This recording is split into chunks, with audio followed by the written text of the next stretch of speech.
So I've taken 13 AP and dual credit classes, and I'm going to be ranking them from easiest to hardest. So next is AP Biology. So biology is hard. However, you have an entire year to study the material. You have 2 semesters. So as long as you're like consistent with your studying and you like review the older stuff, so for the test, you should be like pretty okay.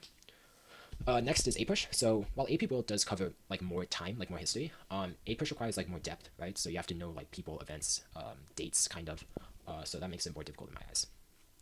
So next is calculus. So calculus is 3 hours long. The class was 3 hours long twice a week, in very fast pace. So the fast pace isn't inherently make it more difficult, right? However, when things are that fast paced, you end up with a lot of homework, which means you have to block out a specific amount of time for the homework, which you probably won't be able to spend doing other things, right? So you can't study for other classes during that time.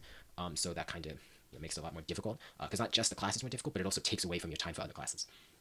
And the hardest class that I've ever taken, it's the hardest dual credit class that I've taken, is anatomy and physiology. So you have to know a lot for this class. You need to learn all of the systems of the human body in quite a good amount of depth, and you also have to be able to like recognize them in like microscopic lenses. Right, you have to be able to recognize different cells, different layers of like the skin, for example. And it's very hard to do when you're looking at a microscope and you have like no frame of reference because you kind of gotta just like almost make educated assumptions. And it was also very fast paced again, and very fast paced.